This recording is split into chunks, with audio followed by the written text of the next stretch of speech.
ప్రభువైన యేసుక్రీస్తు నామములో మీ అందరికీ వందనాలు. ఒక మాట ప్రార్థన చేస్తున్నాము. జీవము కలిగిన తండ్రి, నజరేయుడైన యేసు నామముందు నీ సన్నిధిని ప్రార్థన చేస్తున్నాము. ప్రభువా, నువ్వు సజీవుడువు, ప్రార్థనలు ఆలకించే దేవుడు. నాయన, నీ మాటలు మేము వినాలని మీ సన్నిధికి వచ్చాము. ప్రభువా, ఏ డిస్టర్బెన్స్ ఉండకుండా మీరు సహాయం చేయండి. ప్రతి ఆటంకాన్ని, ప్రతి దురాత్మల ప్రభావాన్ని నజరేయుడైన యేసు నామంలో మీరు లయపరచండి. యేసు రక్తాన్ని ప్రోక్షిస్తున్నాము, నీ కృప అప్పగించండి. యేసు నామంలో ప్రార్థిస్తున్నాము.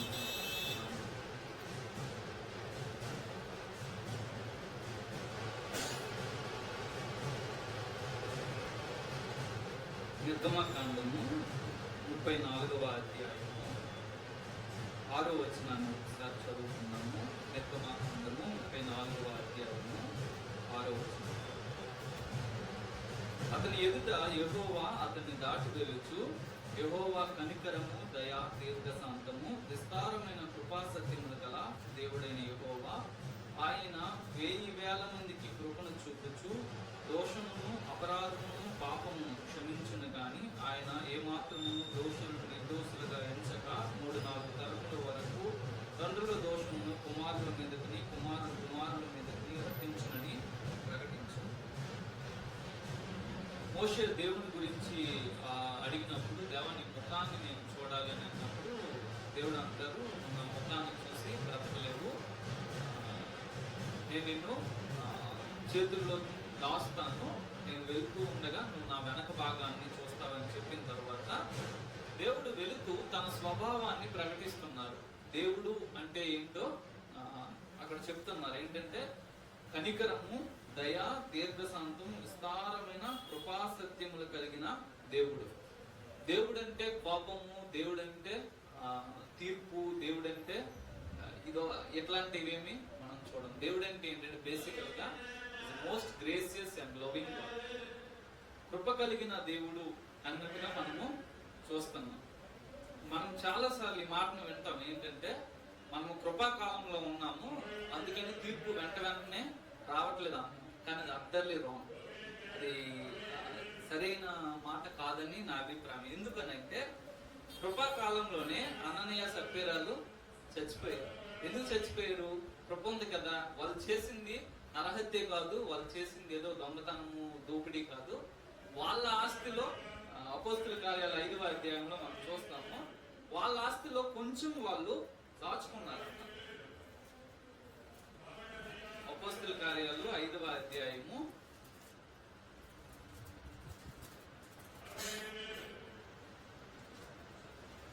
3వ వచనం చూస్తే, అప్పుడు పేతురు, అననీయ, నీ భూమి వెలలో కొంత దాచుకొని పరిశుద్ధాత్మను మోసపుచ్చుటకు సాతాను ఎందుకు నీ హృదయమును ప్రేరేపించును? అది నీ యొద్ద ఉన్నప్పుడు నీదే కదా, అమ్మిన పెమ్మట అది నీ వశమై ఉండలేదా? ఎందుకు ఈ సంగతి నీ హృదయంలో ఉద్దేశించుకొని ఉన్నావు? నీవు మనుషులతో కాదు దేవునితోనే అబద్ధం ఆడితమని వానితో చెప్పాను. అననీయ ఈ మాటలు వినుచునే పడి ప్రాణము విడువగా వినుడు వారికి అందరికి మిగుల భయము కలిగింది. అప్పుడు పడుచు వారు లేచి వారిని బట్టతో చుట్టి మోసుకొని పోయి పాతి పెట్టారు. మనం ఏం చూస్తున్నామంటే ఒక చిన్న అబద్ధం ఆడారు. వాళ్ళకున్న ఆస్తి నమ్మి అది దేవుని పాదాల దగ్గర, అపోస్తలుల పాదాల దగ్గర తీసుకొచ్చేటప్పుడు వాళ్ళకు ఒక ఆలోచన కలిగింది. దీంట్లో కొంచెం మన సేఫ్టీ కోసం, సెక్యూరిటీ కోసం ఉంచుకుందామని ఆలోచన కలిగింది. దేవుని తీర్పు బయలుదేరింది. No explanation. పేదరు ఏమీ ఎక్స్ప్లెనేషన్ అడగట్లేదు. వాళ్ళ భార్యకు అడుగుతున్నారు, అమ్మ మీరు ఎంతకీ అన్నారని. కానీ అనన్య ఆ విషయంలో ఆ ఎక్స్ప్లెనేషన్ అడగట్లేదు. నువ్వు నీ హృదయంలో ఈ మాటలు ఉద్దేశించుకున్నావు కాబట్టి, ఇలాంటి ఉద్దేశాలు నీకు కలిగి ఉన్నావు కాబట్టి, గాడ్స్ జడ్జ్మెంట్ పాస్డ్. ఈ మీద దేవుని తీర్పు ప్రకటించబడింది. ఆయనేమో చనిపోయారు. మరి మొదటి కొరింథీయులు 11వ అధ్యాయంలో ప్రభువు బలను గురించి మనము చూస్తాము. 11:30 మొదటి కొరింథీ 11:30లో, ఇందువలననే మీలో అనేకులు బలహీనులను, రోగులనై ఉన్నారు, చాలా మంది నిద్రించుచున్నారు. 28-29 చూస్తే, కాబట్టి ప్రతి మనుషుడు తను తాను పరీక్షించుకొనవలెను, అలాగ చేసి ఆ రొట్టెను తిని ఆ పాత్రలోనిది త్రాగవలెను. ప్రభువు శరీరమని వివేచింపక తిని త్రాగువాడు తనకు శిక్షావిధి కలుగుటికే తిని త్రాగుచున్నాడు. ఇందువలననే మీలో అనేకులు బలహీనులు రోగులు ఉన్నారు, చాలా మంది నిద్రిస్తున్నారు. ప్రభువు బల్లను తీసుకునే విషయంలో అజాగ్రత్తగా తీసుకుంటే చెప్తున్నారు ఏంటంటే బలహీనులు అవుతున్నారంట, రోగులు అవుతున్నారు, తర్వాత చాలా మంది చనిపోతున్నారు. ఈరోజు తల్లిస్తున్న చాలా మంది దైవ సేవకులే పాపంలో బ్రతుకుతూ బలని ఇస్తున్నారు. కానీ ఇచ్చిన వాళ్ళకి ఏం జరగట్లేదు, పశ్చాత్తాపం లేకుండా ఇచ్చిన బలని ఏదో రొట్టు ముక్క ద్రాక్ష రసం అనేసి తాగేసిన వాళ్ళకి ఏమి జరగట్లేదు. కృపాకాలం కాబట్టి ఇవి జరగట్లేదు అని కాదు. ఒక దైవజనుడు చెప్పిన మాట ఏంటంటే, సంఘము తన మహిమను కోల్పోయిందంట, అందుకని ఎవరికి తీర్పులు రావట్లేదు. సంఘము తన మహిమను తన ప్రభావాన్ని కోల్పోయింది. ఆదిమ సంఘములో ఉన్న ప్రభావము నేటి క్రైస్తవ సంఘంలో లేదు. లేకపోవడం కారణాన్ని బట్టి ఎన్ని చెత్త పనులు చేస్తున్నప్పటికీ కూడా, ఎలాంటి పశ్చాత్తాపం మారు మనసు లేని వ్యక్తి పళ్ళలో చేయవేసినా కూడా తనకి ఎటువంటి కీడు జరగట్లేదు. ఎన్ని అబద్ధాలన్నా, ఎంత ఇష్టపూర్వకంగా పాపంలో బ్రతికినా సరే ఆ వ్యక్తుల మీదకి శిక్షలు రావట్లేదు. కారణం ఏంటంటే దేవుని సంఘము దాని యొక్క ప్రభావాన్ని కోల్పోయింది. ఆదిమ సంఘం ఉన్న ప్రభావంతో ఇప్పుడు పౌలు గారు ఆదిమ సంఘంలో కొరింథీ సంఘానికి చెప్తారు, అన్ని క్రమంగా జరగాలి, ప్రవచించే వాళ్ళు, అన్ని భాషలు మాట్లాడేవాళ్ళు, భాషలకు అర్థం చెప్పేవాళ్ళు, ఉపదేశించే వాళ్ళు, వీళ్ళందరూ క్రమంగా జరిగించాలని.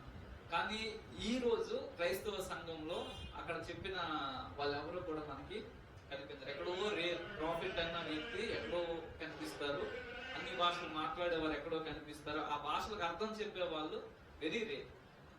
సో క్రైస్తవ సంఘము ఏం జరిగిందంటే దాని ప్రభావాన్ని కోల్పోయిన కారణాన్ని బట్టి ఈ శిక్షలు కానీ ఏవి రావట్లేదు. కానీ ఇది కృపాకాలం కాబట్టి రావట్లేదు అని మనము అనుకోకూడదు. ద సేమ్ గాడ్, దేవుని స్వభావంలో ఎప్పుడు మార్పు ఉండదు. అదే దేవుడు ఇప్పుడు కూడా ఉన్నారు. చూడండి, మనము మందస్సం గురించి చూసినప్పుడు ఉజ్జా ఆ మందస్సం పడిపోతుందని పట్టుకునేటప్పటికే తీర్పు వచ్చి చనిపోయాడు. కానీ ఫిలిస్తీన్లు మందస్సాన్ని పట్టుకొని వెళ్ళిపోయారు, కానీ ఏమి జరగలేదు. ఎందుకంటే దేవుని ప్రభావము దేవుడు ఉంచిన చోట ఉంటది. దేవుని ప్రభావాన్ని దేవుడు తీసుకున్నప్పుడు ఆ పరికరము, ఆ సంఘం ఉంటది, కానీ ఆ ప్రభావము ఉండదు. ఇదేనము దేవుని కృపను గురించిన కొన్ని మాటలు మనము ధ్యానం చేద్దాము. ఆదికాండము 6వ అధ్యాయము 8వ వచనంలో మనము నోవహు గురించి చూస్తున్నాము. ఆదికాండము 6వ అధ్యాయము 8వ వచనం. అయితే నోవహు యెహోవా దృష్టి యందు కృప పొందిన వాడాయను.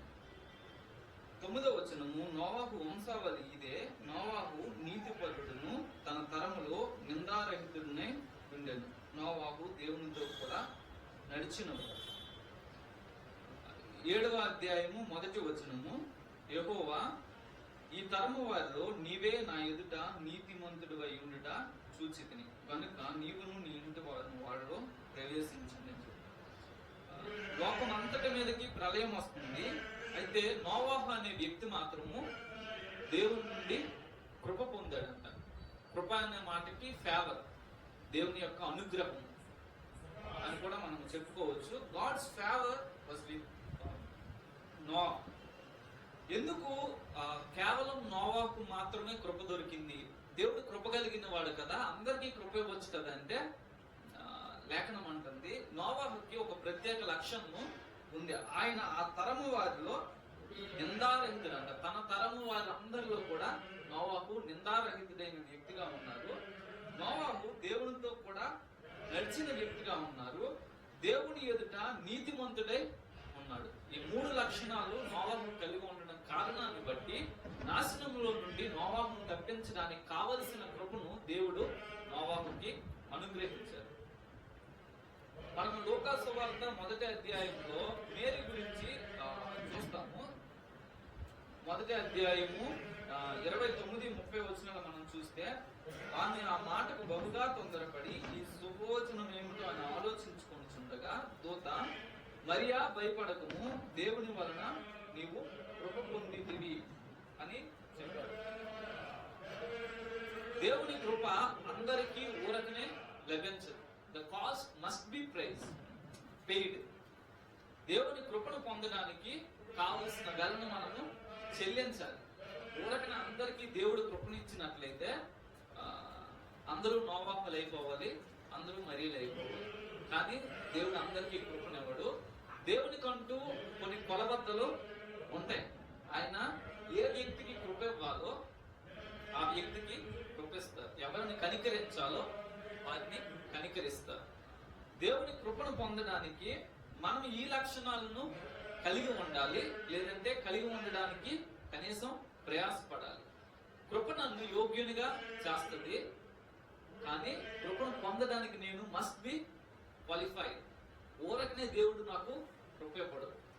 కృప కొరకు నేను చేయాల్సిన కార్యాలు ఉన్నాయి. నేను బ్రతకాల్సిన బ్రతుకు, చేయాల్సిన భక్తి అన్నది ఉంది. సమూయేలు 2వ సమూయేలు 7వ అధ్యాయము 15వ వచనంలో కూడా మనము ఈ మాటను చూస్తున్నాము. సమూయేలు 2వ గ్రంథము 7వ అధ్యాయము 15వ వచనం. నేను స్థాపించుటకై నేను కొట్టివేసిన సౌలునకు నా కృప దూరమైనట్లు అతనికి నా కృప దూరము చేయను. సాల్ ఎవరంటే ఇశ్రాయేలీయుల మీద మొదటి రాజు.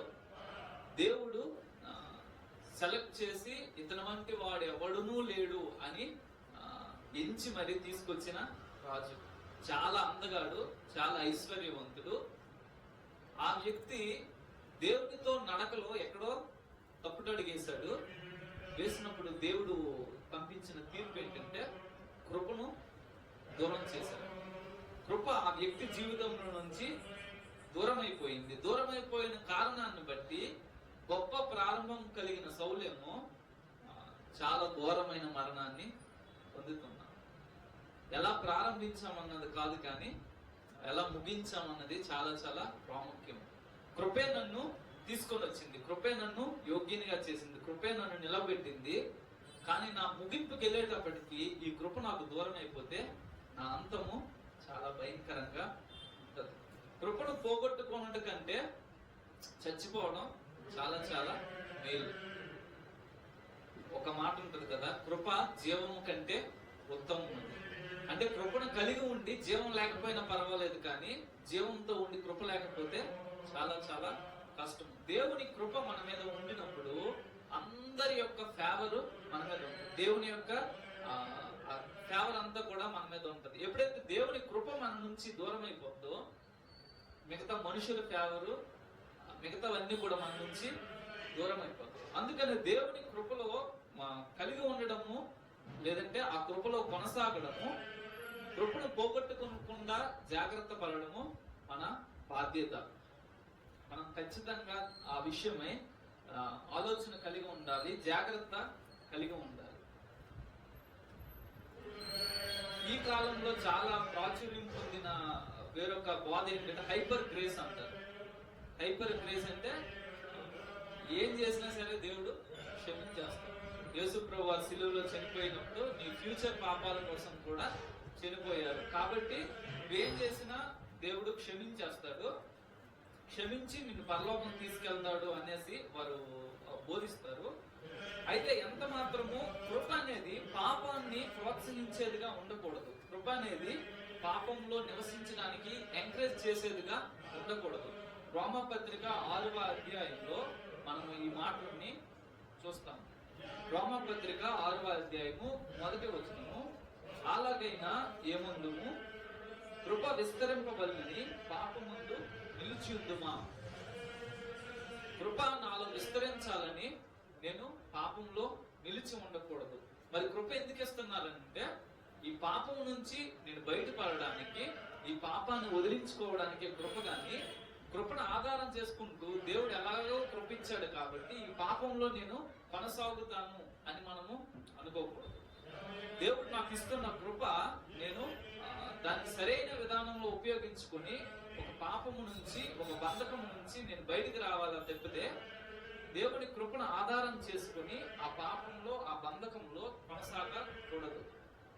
ఎవరైతే ఎలాగో దేవుడు నా పాపాల కోసం చనిపోయారు కదా, నేను చేసిన ప్రతి పాపాన్ని ఆయన సిలువలో ఆయన ప్రాణం పెట్టి ఆయన రక్తంతో క్షమిస్తారు కదా, కాబట్టి నేను నాకు నచ్చినట్లుగా నేను జీవితాన్ని జీవిస్తాను, నాకు నచ్చినట్లుగా పాపంలో కొనసాగుతాను అనే వ్యక్తులకి అందరికీ లేఖనం అంటుంది మీకు కృప దొరకదు అని అంటుంది. వాళ్ళంట చెప్తున్న విషయం ఏంటంటే, హెబ్రీయులకు రాసిన పత్రికలో 10వ అధ్యాయము, హెబ్రీయులకు రాసిన పత్రిక 10వ అధ్యాయము 29 మనం చూసినట్లయితే, ఇట్లుండగా దేవుని కృపను దేవుని కుమారుడిని పాదములతో త్రొక్కి తాను పరిశుద్ధపరచబడుటకు సాధనమైన నిబంధన రక్తమును అపవిత్రమైనదిగా ఎంచి కృపకు మూలముకు ఆత్మను తిరస్కరించిన వాడు ఎంత ఎక్కువైన దండనకు పాత్రుడుగా ఎంచబడినని అక్కడ కొన్ని విషయాలు చెప్తున్నారు. కుమారుణ్ణి పాదాలతో త్రొక్కడము, నిబంధన రక్తాన్ని అపవిత్రమైనదిగా ఎంచడము, ఆత్మను తిరస్కరించడము, 3 విషయాలు చెప్తున్నారు. ఇవి వాళ్ళు డైరెక్ట్ గా చేస్తున్నట్టుగా మనం చూడము. ఆ పై వచనాలు మనం చూసినట్లయితే చెప్తున్నారు. 26వ వచనం నుంచి మనం చూసినట్లయితే, మనము సత్యము గురించి అనుభవ జ్ఞానము పొందిన తరువాత బుద్ధిపూర్వకంగా పాపము చేసిన ఎడల పాపములకు బలి ఇకను ఉండదు, కానీ న్యాయపు తీర్పును బలితో ఎదురు చూచుడియు విరోధులను దండింపబోవు తీక్షణమైన అగ్నియు ఇకను ఉండును. ఎవడైనను మోషే ధర్మశాస్త్రము నిరాకరించిన ఎడల 2-3 సాక్షుల మాట మీద కనికరించకుండా వాటిని పంపించదు. ఇట్లుండగా దేవుని కుమారుని పాదములకి తాను పరిశుద్ధపరచబడుటకు సాధనమైన నిబంధన రక్తమును అపవిత్రమైనదిగా ఎంచి కృపకు మూలముగా ఆత్మను తిరస్కరించిన వాడు ఎంత ఎక్కువైన దండనకు పాత్రగా ఎంచబడని మీకు తోచును. పౌలు గారు చెప్తున్న మాట ఏంటంటే, ఎవరైనా సత్యాన్ని గురించిన అనుభవ జ్ఞానం అని తెలిసిన తరువాత ఆ సత్యానికి విరోధంగా పాపము చేయడం అంటే ఏదో ఒకసారి కమిట్ అవ్వడం కాదు, పాపములో కొనసాగుతూ విల్ఫుల్ గా ఒక తెలిసిన పాపములో అలా కొనసాగుతూ గడిపేస్తూ ఉంటే వారి విషయం దేవుని వాక్యం అంటుంది, ఏ ఆత్మ అయితే నీకు కృపణిస్తుందో ఆ కృపకు మూలముగా నువ్వు రిజెక్ట్ చేస్తున్నావా. నేను ఎప్పుడు యేసుక్రీస్తు రక్తాన్ని అపవిత్రమైనదిగా ఎంచలేదు, నేను ఎప్పుడు ఆయన పాదాలను నొక్కలేదు, కానీ నేను ఒక పాపంలో కావాలని ఇష్టపూర్వకంగా కొనసాగుతున్నట్లయితే నేను లేఖనం చేస్తున్న కార్యాలు చేస్తున్నాను. అందుకనే దేవుని వాక్యం అంటుంది, ఆ వ్యక్తుల విషయంలో దేవుని కృప ఉండనే ఉండదు. తోసివేయబడుతున్నారు, కృప నుంచి వెళ్ళిపోతున్నారు. జకర్యా గ్రంథము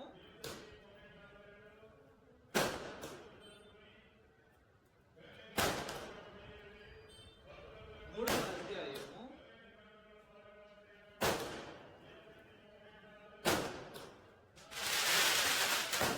1 నుంచి మనం చూసినట్లయితే, మరియు యెహోవా దూత యొక్క ప్రధాన యాజకుడైన యెహోషువ నిలువబడియు సాతాను ఫిర్యాది అయి అతని కుడిపార్శ్వమున నిలువబడియు అతను నాకు కనపరిచాడు.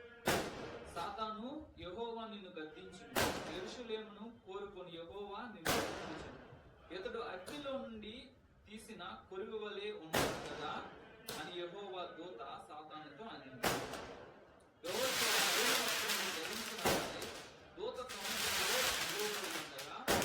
దూత దగ్గర నిల్చున్న వారిని పిలిచి ఇతని మైలుబాటును తీసివేయడని ఆజ్ఞాపించి, నేను నీ దోషమును పరిహరించి ప్రశస్తమైన వస్తువులతో నిన్ను అలంకరించి ఉన్నానని అతని తల మీద తెల్లని పాగా పెట్టించుడని నేను మనవి చేయగా, వారు అతని తల మీద తెల్లని పాగా పెట్టి వస్త్రములను అతన్ని అలంకరించింది. యెహోవా దూత దగ్గర నిలుచుండెను. చూడండి, ఆ వచనాల్లో మనము చూసినట్లయితే దేవుని దూత నిలబడుతున్నారు. సాతాను ఫిర్యాదే నిలబడుతున్నారు. తన మీద నేరారోపణ చేస్తున్నారు. యెహోషువను చూస్తే ఆ మలిన వస్త్రాలను ధరించిన వ్యక్తిగా దూత సమూహంలో నిలబడి ఉన్నారంట. అయితే దేవుని దూత అంటున్నారు, యెహోవా నిన్ను దర్శించునుగాక, యెరూషలేమును కోరుకును యెహోవా నిన్ను దర్శించునుగాక, ఇతడు అగ్నిలో నుండి తీసిన వలె ఉన్నాడు కదా. యెహోషువ చూస్తే మలినం అయిన బట్టలతో ఉన్నారు. అయితే దేవుని దూత అంటున్నారు, ఈ వ్యక్తి అగ్నిలా ఉన్నారు, అగ్ని నుంచి తీసిన నిప్పు కణంలా ఉన్నారు అని చెప్తున్నారు. దేవుని కృప మనకేం చేస్తుందంటే యోగ్యత ఇస్తుంది.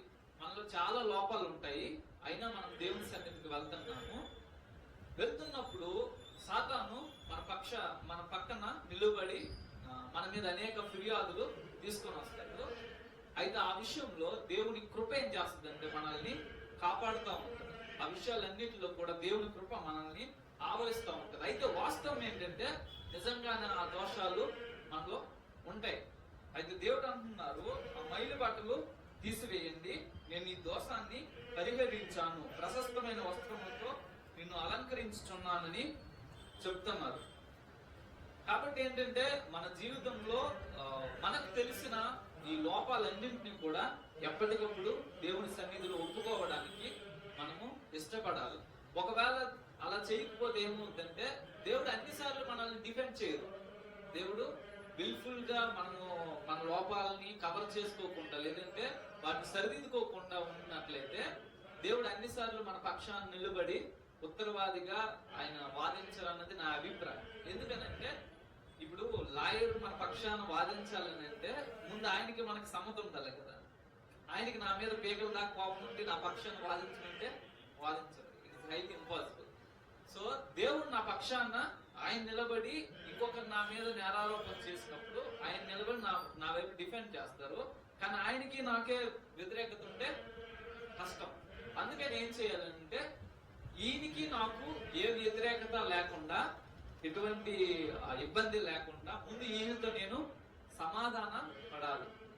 నేను సమాధాన పెడితే ఆయన కృపించి ఆ కృపతో నన్ను డిఫెండ్ చేస్తారు.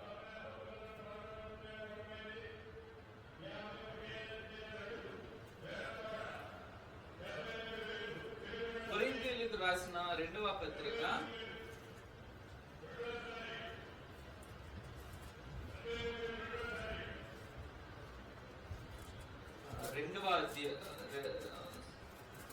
12వ అధ్యాయము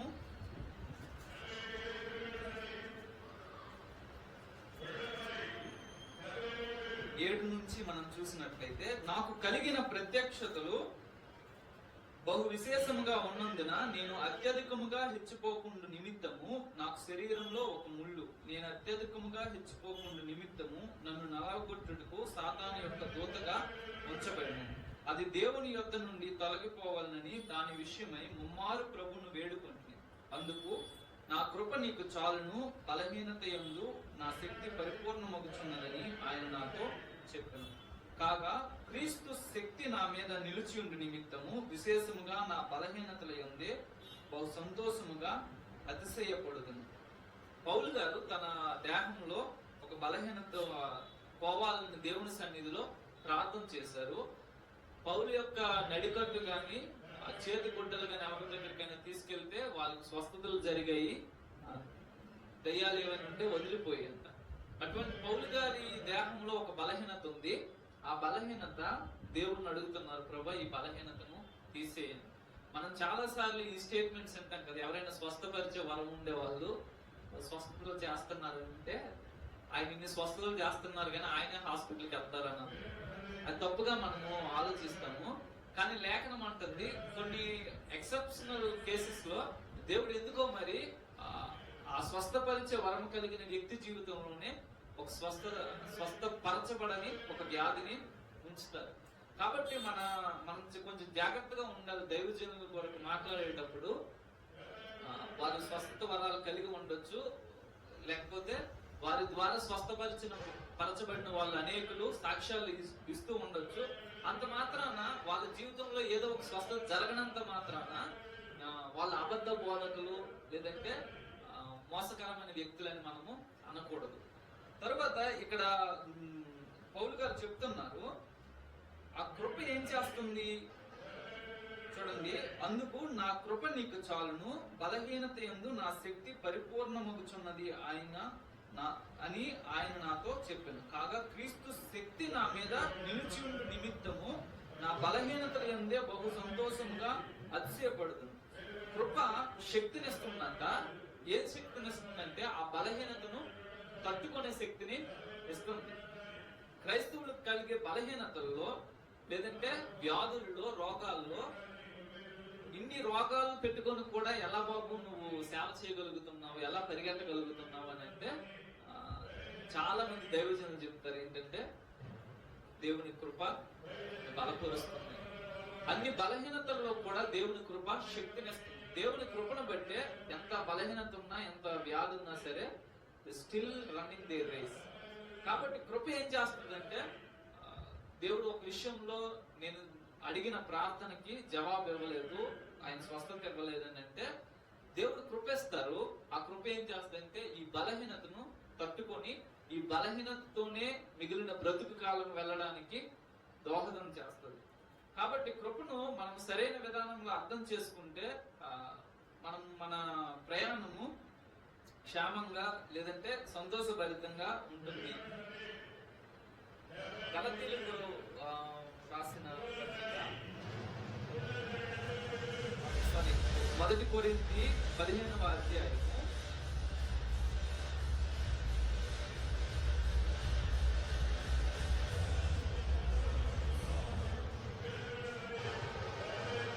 10వ వచనం. మొదటి కొరింథీ 15వ అధ్యాయము 10వ వచనం. అయినను నేనేమై ఉన్నానో అది దేవుని కృప వలనే అయి ఉన్నాను, మరియు నాకు అనుగ్రహింపబడిన ఆయన కృప నిష్ఫలము కాలేదు. కానీ వారందరికంటే నేను ఎక్కువగా ప్రయాసపడినది నేను కాను, నాకు తోడై ఉన్న దేవుని కృపే. 9వ వచనంలో చూస్తే, వ్యాలి అనగా నేను అపోస్తలులందరిలో తక్కువ వాటును, దేవుని సంఘమును హింసించినందున అపోస్తలుడుగా పిలువబడుటకు అపోస్తలుడు అనబడుటకు యోగ్యులను కాను. కృపను బట్టే పౌలు గారు అంటున్నారు, నేను ఏమై ఉన్నానో అది కేవలం కృపే. నాకైతే యోగ్యత లేదు, నేను అపోస్తలుని అనిపించుకునే యోగ్యత నాకు లేదు. కానీ దేవుని కృపను బట్టి నేను అపోస్తలుని, దేవుని కృపను బట్టి నేను ప్రవక్తని, దేవుని కృపను బట్టి నేను నాయకుడిని అని పౌలు గారు అంటున్నారు. తర్వాత ఆయన అంటున్న మాట ఏంటంటే, నాకు అనుగ్రహింపబడిన కృప నిష్ఫలము కాలేదు, వారందరికంటే నేను ఎక్కువగా ప్రయాసపడ్డాను. కృప ఇచ్చింది దేనికి ఇచ్చారంటే ప్రయాస పడడం కోసమే కృప ఇచ్చారు. పౌలు గారు చేసినంత ఆ మిషనరీ జర్నీ ఇంకే భక్తులు చేసినట్టుగా మనము చూడము. అంత ఎలా చేయగలిగారంటే దేవుడు విశేషమైన కృప ఇచ్చాడు. ఆ కృప ఎంతగా పనిచేసిందంటే అనేక ఖండాలను, అనేక ప్రాంతాలను ఆయన వెళ్ళి దర్శించి వారికి వార్తను ప్రకటించి యూరప్ ఖండానికి వాక్యాన్ని తీసుకొని వెళ్ళారు. తరువాత ఆయన చెప్తున్న మాట ఏంటంటే, నేనే వారందరికంటే ఎక్కువ ప్రయాసపడ్డాను. మిగతా అపోస్తలులు అనబడిన వాళ్ళందరికంటే నేను ఎక్కువగా ప్రయాసపడ్డాను. కానీ ప్రయాసపడింది నేను కాదు, కృప ప్రయాసపడింది. మన జీవితంలో చాలాసార్లు కృపను గుర్తించడంలో మనం ఫెయిల్ అయిపోతా ఉంటాం. ఏదైనా గవర్నమెంట్ జాబ్ వచ్చిందనుకోండి, నేను ఎంత హార్డ్ వర్క్ చేసిన అంటాం, కానీ దేవుడు కృపించింది నాకు అని మంచి ఇల్లు కట్టుకున్నాను. మనం చాలాసార్లు ఏంటంటే నేను ఇల్లు కట్టడానికి ఎంత కష్టపడ్డాను అని చెప్తాం, కానీ దేవుడు నాకు ఎంత కృపించాడు అని. ఒక పెద్ద సంఘాన్ని నేను స్థాపిస్తే నేనేమంటే ఈ సంఘాన్ని స్థాపించడం కోసం ఎన్ని రోజులు ఉపవాసం చేశాను, ఎంత కన్నీటి ప్రార్థన చేశాను అంటాను, కానీ దేవుడు కృపించిందని చాలాసార్లు అనే అవకాశం లేదంటే నేను అనే ఇది ఉండదు. కాబట్టి ఏంటంటే మనం ఎప్పుడు గుర్తించాలి, నా ప్రయాస అంతటి మీద దేవుని కృప, నా ప్రయాస అంతటి క్రింద దేవుని కృపతోనే నేను ప్రయాసపడ్డాను. ఈ ప్రయాస అంతటికి ఫలం ఎలా కలిగిందంటే బికాస్ ఆఫ్ గాడ్స్ గ్రేస్. లేకపోతే నా ప్రయాస వ్యర్థమైపోవచ్చు. అందుకని మన జీవితాల్లో దేవుని కృపను గుర్తించినప్పుడు మనము ఫెయిల్ కాకూడదు. నా ఇంత కష్టానికి దేవా కేవలము నీ కృపే కారణం. నేను కష్టపడడానికి కూడా నీ కృపే నాకు శక్తినిచ్చింది. నాకు ఇన్ని బలహీనతలు ఉన్నాయి. ఇన్ని బలహీనతలను పెట్టుకొని నేను ఇంకా నా పరుగును పరిగెట్టడానికి నీ కృపే నాకు బలం ఇచ్చింది. మనం దేవుడి మీద కంప్లైంట్ చేసే వారంగా ఉంటాం చాలాసార్లు. కానీ దేవుని కృపను సరైన విధానంలో అర్థం చేసుకుంటే దేవుని స్తుతించే వారంగా ఉంటాం. ఈ బలహీనతను ఎందుకు తీయలేదో తెలియదు, కానీ ఈ బలహీనతతో జీవితాన్ని కొనసాగించగలిగే శక్తిని ఇచ్చారు. ఈ ఆశీర్వాదాలన్నీ ఇచ్చారు. ఈ ఆశీర్వాదాలన్నింటిలో కూడా ఆయన కృపను ఇచ్చారు. నేను ఎంతగా అభివృద్ధి చెందడానికి కేవలము దేవుని కృపే అనే స్పృహను మనం నిత్యము కలిగి ఉంటాం.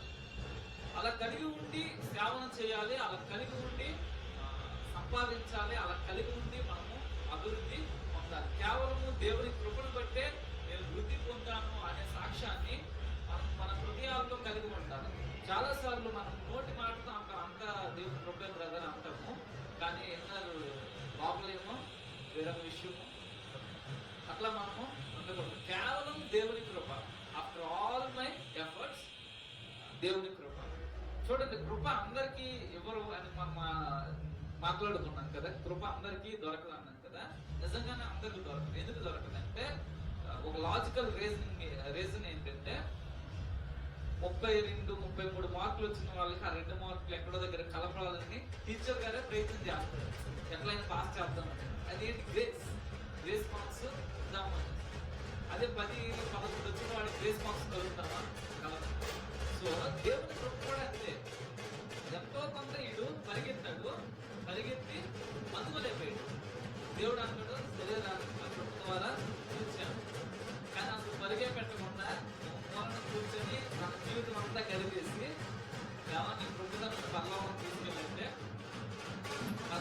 ఈజీగా మనం వెళ్ళడానికి ప్రయాసపడాలి. మన ప్రయాసం మనకు ఉండాలి. ఆ ప్రయాసం అంతటి మీద దేవుని కృప ఉండాలి.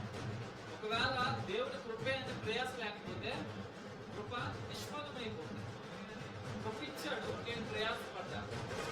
కానీ ప్రయాసపడింది దేవుడిచ్చిన కృపే ప్రయాసపడింది. ఆ ప్రయాస పడకుండా ఉన్నట్లయితే జరిగేది ఏంటంటే దేవుడు కృప ఇచ్చాడు, నేను ప్రయాసపడలేదు. ప్రయాస పడనది దేవుడి కృపే ప్రయాసపడలేదు. కాబట్టి నా ప్రయాస దేవుడిచ్చిన కృపకు ఫలమై ఉండాలి. దేవుడిచ్చిన కృపను నేను సద్వినియోగం చేసుకుని నేను ప్రయాసపడి దేవుడి కృపకు నేను ఫలాన్ని ఇవ్వగలను. అందుకని దేవుని కృపను నిరర్థకం చెయ్యను అని పౌలు గారు అంటారు. నేను దేవుని కృపను నిరర్థకం చేయను. నాకు ఇవ్వబడిన ఆ కృపను నేను నెరవేర్చుతాను. ఆ కృపలో నేను సాగిపోతానని ఆయన చెప్తాను. తర్వాత యోహాను సువార్త 1వ అధ్యాయము 14వ వచనము మనం చూసినట్లయితే, ఆ వాక్యము శరీరధారి అయి కృపాసత్య సంపూర్ణుడిగా మన మధ్య నివసించింది. తండ్రి వలన కలిగిన అద్వితీయ కుమారుని మహిమ వలె మనము ఆయన మహిమను కనుగొంటున్నాం. దేవుడు శరీరధారిని అయ్యాడు. కృపాసత్య సంపూర్ణుడిగా మన మధ్య నివసించాడు. దేవుడు కృప కలిగిన వాడు. కానీ నూతన నిబంధనలో కృప దేవునికి వేరుగా లేనే లేదు. కృపే దేవుడిగా మనిషిగా ఈ లోకంలోనికి వచ్చాడు. యేసుక్రీస్తు వారు కృప యొక్క సంపూర్ణత.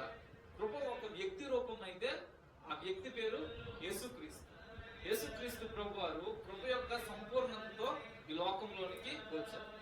కాబట్టి రేపొద్దున న్యాయపీఠం మీద కూర్చునే వ్యక్తి ఎవరు కూర్చుంటారు? కృపే కూర్చుంటారు. రేపు నరకానికి పంపేది కృపే పంపుతారు. కృపను మనము సరైన విధానంలో మనము కృపతో సాంగత్యం చేయకపోతే కృపే తీర్పు తీరుస్తారు. శరీరధారి అయిన కృప మనల్ని శిక్షకు పాత్రులుగా చేయగలరు. ఇప్పుడు ఎంతకాలము మనకి 40 years, 60 years, 80 years ఇట్లాగా గ్రేస్ దేవుడు ఇస్తూనే ఉంటారు. ఇస్తూ ఉండి నేను సరి చేసుకోకుండా అట్లానే కొనసాగుతూ నా కాలాన్ని నేను ఇక్కడ ముగించినట్లయితే దేవుని న్యాయపీఠం ముందుకు వెళ్ళినప్పుడు దేవుని కృప నిలబడుతుంది. నిలబడి అప్పుడు మనల్ని జస్టిఫై చేయడానికి వరకు, లేదంటే మనం కాపాడడం కోసం కాదు. ఆ కృప నిలబడేది దేనికంటే మన మీద తీర్పును ప్రకటించడానికి. ఇదిగో ఈ వ్యక్తికి నేను ఎంతకాలం కృప ఇచ్చానో ఈ వ్యక్తి ప్రయాస పడలేదు, ఈ వ్యక్తి ఫలించలేదు, ఈ వ్యక్తి తన దోషాలను తన పాపాన్ని కడుక్కోలేదు, విచ్చలవిడిగా నా కృపను ఆధారం చేసుకుని జీవించాడు. కాబట్టి ఈ రోజు నేను ఆ వ్యక్తి పక్షాన్ని నిలవబడను అని కృప చెప్తారు. కాబట్టి ఈ కృపను మనము నిరర్ధకం చేయకుండా, కృపతో మనం ఆటలాడుకోకుండా, దేవ నువ్వు ఇచ్చిన కృపను నేను ఉపయోగించుకుని నాలో ఉండే లోపాలను నేను కడుక్కుంటాను. రేపు పొద్దున్న న్యాయపీఠం మీద నిలబడినప్పుడు నేను సేఫ్ సైడ్ ఉండేటట్లుగా నీ కృపను నేను సద్వినియోగం చేసుకుంటాను అని మనము దేవుని ఎదుట ఒప్పుకోవాలి. తరువాత గలతీయులకు రాసిన పత్రికలో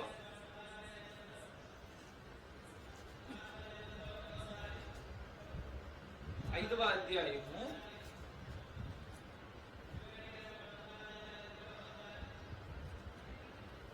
4వ వచనం చూసినట్లయితే, గలతీయులకు రాసిన పత్రిక 5వ అధ్యాయము 4వ వచనము, మీలో ధర్మశాస్త్రము వలన నీతిమంతులమని తీర్చబడి వారెవరో వారు క్రీస్తులో నుండి బొత్తుగా వేరు చేయబడి ఉన్నారు, కృపలో నుండి తొలగిపోయి ఉన్నారు. ఎవరైతే ధర్మశాస్త్రాన్ని నెరవేర్చాలనుకుంటున్నారో, నేను పర్ఫెక్ట్ గా ఈ లేఖనాలన్నింటిని బట్టి నేను పర్ఫెక్ట్ గా ఉన్నాను కాబట్టి నేను నీతిమంతుడిని అని ఎవరైతే అభిప్రాయాన్ని కలిగి ఉంటున్నారో వారందరూ అంటే ఏమవుతున్నారు, దేవుడిచ్చే కృపలో నుంచి బయటికి వెళ్ళిపోతున్నారు. అయితే మనం ఎటువంటి అభిప్రాయాన్ని కలిగి ఉండాలి, అసలు నీతినే జరిగించకూడదంటే కానే కాదు. యోహాను మొదటి పత్రికలో భక్తుడైన యోహాను చెప్తున్నారు, మొదటి పత్రిక 3వ అధ్యాయము 7వ వచనము, చిన్నపిల్లలారా ఎవరిని మిమ్మును మోసపరచనీయుడి, ఆయన నీతిమంతుడైనట్టు నీతిని జరిగించు ప్రతివాడు నీతిమంతుడు. దేవుని లేఖనము 2 విధాలుగా చెప్తున్నారు. ఏంటంటే ఈ లేఖనాలను బట్టి నేను బ్రతుకుతున్నాను కాబట్టి నేను నీతిమంతుడిని అని మనము అనుకోనకూడదు. ఒకవేళ అలా అనుకున్నట్లయితే జరిగేది ఏంటంటే కృపలో నుంచి బయటకు వెళ్ళిపోతాం. అలాని ఎట్లాగో నేను లేఖనాలను బట్టి బ్రతకాలని లేదు కాబట్టి నచ్చినట్టుగా బ్రతికేస్తే అది కూడా కాదంట. అక్కడ అంటున్నారు, మీరు మోసపోకండి, ఆయన నీతిమంతుడైనట్టు నీతిని జరిగించే ప్రతివాడు కూడా నీతిమంతుడు. ఒకవేళ నీతిని జరిగించకపోతే వాడు నీతిమంతుడు కాడు. సో మన స్వనీతికి దేవుని నీతికి, దేవుడు మనకు ఆపాదించే నీతికి మనము చాలా జాగ్రత్తగా ఉండాలి. నా స్వనీతిని నేను దేవుని ఎదుట స్థాపించకూడదు. నేను నీతిమంతుని అనేసి బికాజ్ ఐఎమ్ ఫాలోయింగ్ బైబుల్, నేను బైబుల్ని అనుసరిస్తున్నాను, వాక్యానుసారంగా బ్రతుకుతున్నాను కాబట్టి నేను దేవుని ఎదుట నీతిమంతుని అని ఎప్పుడు కూడా అనుకోకూడదు.